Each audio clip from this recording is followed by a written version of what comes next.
Good morning दोस्तों। High court चपरासी भर्ती हिंदी के अंदर उपसर्ग प्रकरण को आज हम करने वाले हैं। आज हम 20 प्रश्न लेकर के आए हैं। प्रश्न नंबर 1 है उपसर्ग को कहते हैं। ए है शब्दांश, बी है वाक्यांश, सी है शब्द और डी है पद। तो दोस्तों उपसर्ग जो होते हैं वह शब्दांश होते हैं। 1 नंबर इसका राइट आंसर हो जाएगा। उपसर्ग और जो प्रत्यय होते हैं वह शब्दांश होते हैं, याद रखना आपको। नेक्स्ट देखिए, प्रश्न नंबर 2 है उपसर्ग से संबंधित सूत्र है। तो ए में है प्रादय है, बी में है प्रश्चय, सी में है गतिश्चय, डी में है इनमें से कोई नहीं।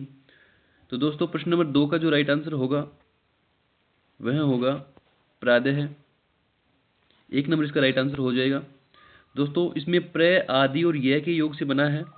उपसर्ग को प्रादय इसलिए कहते हैं क्योंकि यह शब्द के आदि में यानी कि शुरू में लगते हैं, इसलिए प्रश्न नंबर 2 में 1 नंबर राइट आंसर हो जाएगा।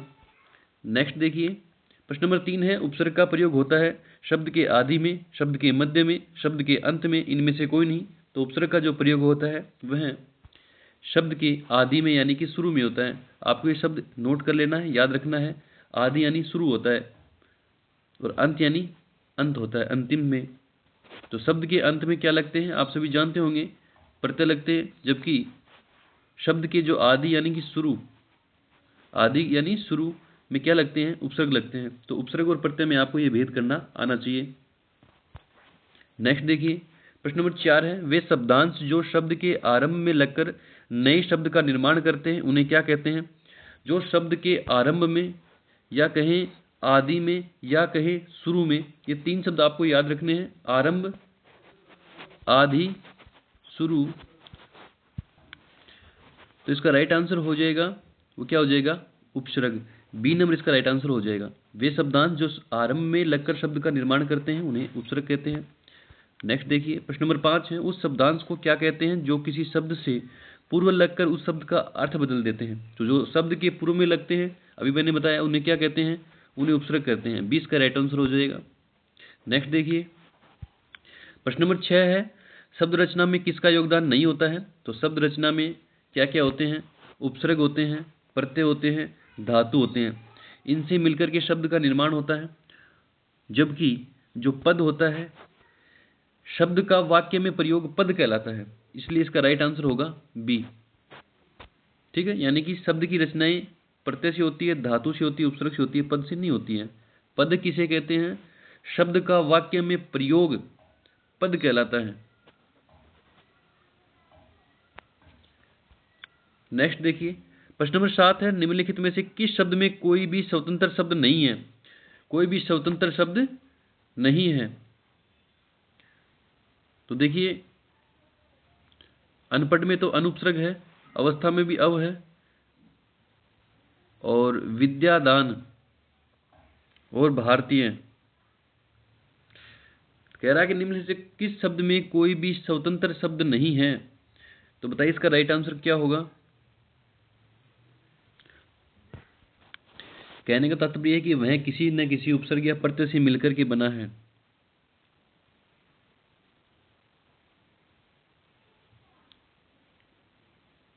ठीक है, प्रश्न नंबर 7 में जो राइट आंसर हो जाएगा वह हो जाएगा अवस्था। दोस्तों कैसे होगा, इसमें इसका राइट आंसर जो UPPCL ARO में 2018 में आया था, इसका राइट आंसर अवस्था मानना था।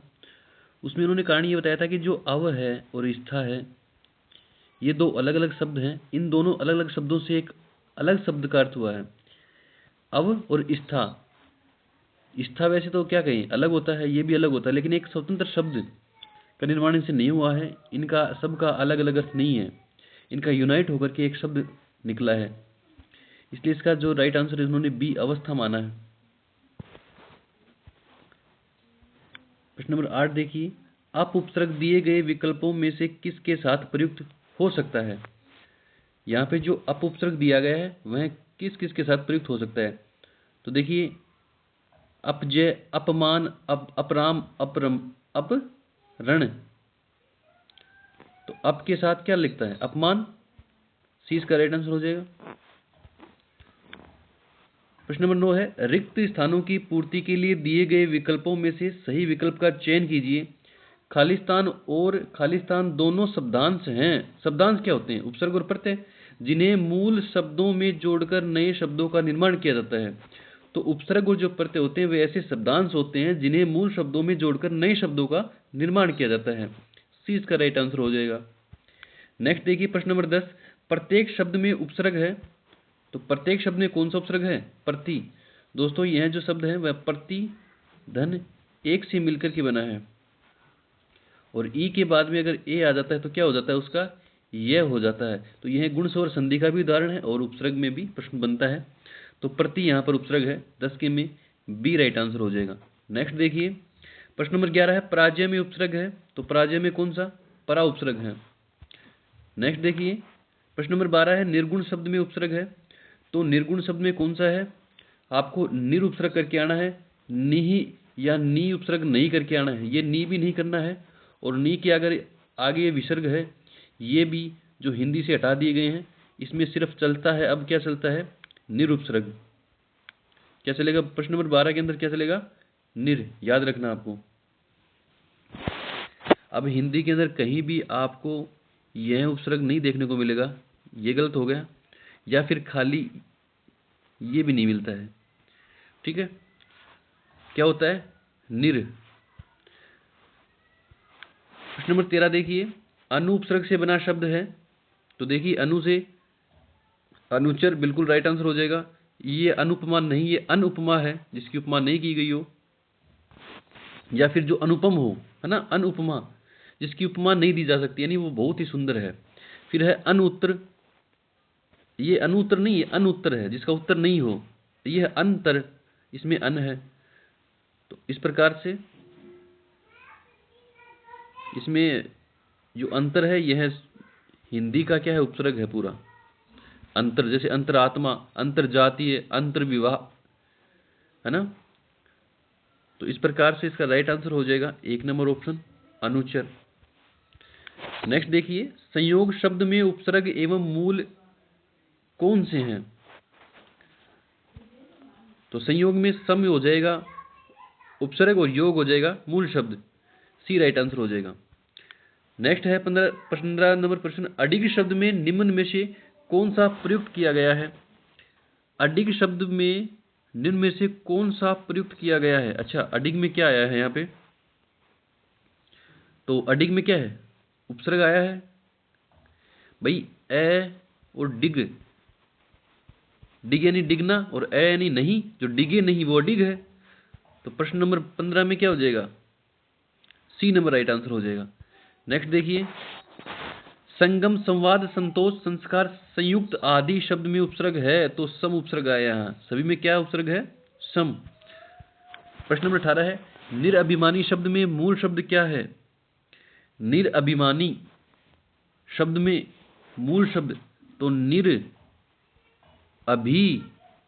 निरअभि और मानी, तो मूल शब्द क्या हो गया? मान। और फिर मान में क्या लगा है? ई प्रत्यय, तो मूल शब्द इसमें मान ही आया। ए इसका राइट आंसर हो जाएगा। दोस्तों वापस से देखिए अगर आपको नहीं समझ में आया। देखिए इसमें ये कह रहा है निर, एक उपसर्ग, फिर हो गया दूसरे में हो गया अभी, ठीक है, फिर हो गया मान, और फिर हो गया ई। तो ये दो तो हो गए उपसर्ग, इसमें ई हो गया प्रत्यय, और मान क्या बच गया? मूल शब्द। 17 में राइट आंसर हो जाएगा 1 नंबर। नेक्स्ट है, शम उपसर्ग का मैं किस शब्द में सुनाई पड़ता है? कि शम उपसर्ग का जो मैं है वह किस में?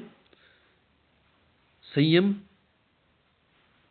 संख्या, संभावना, संभावना और संवाद। तो संभावना में मैं साफ साफ सुनाई दे रहा है, संभावना इसका राइट आंसर होगा। प्रश्न नंबर 19 देखिए, प्रत्यर्पण शब्द में उपसर्ग है। तो इसमें प्रति उपसर्ग है। इस प्रकार से इसमें यण स्वर संधि है। नेक्स्ट देखिए, अंतिम प्रश्न है, किस शब्द में उत उपसर्ग प्रयुक्त नहीं किया गया है? तो उद्गम में है, उत्कर्ष में है, उत्तम में है, अत्यधिक में कौन सा उपसर्ग है? अति उपसर्ग है। तो दोस्तों ये थे अति महत्वपूर्ण हिंदी के उपसर्ग के 20 प्रश्न, उपसर्ग का पार्ट 2 भी लेकर के आ सकता हूँ। उसके बाद में हम जो आगामी जो प्रकरण है वो क्रमशः चलेंगे। इससे पूर्व मैंने संज्ञा, सर्वनाम, क्रिया विशेषण, इन शब्दों इनके जो वीडियो हैं वह यूट्यूब पर चैनल पर अपलोड कर दिए गए हैं।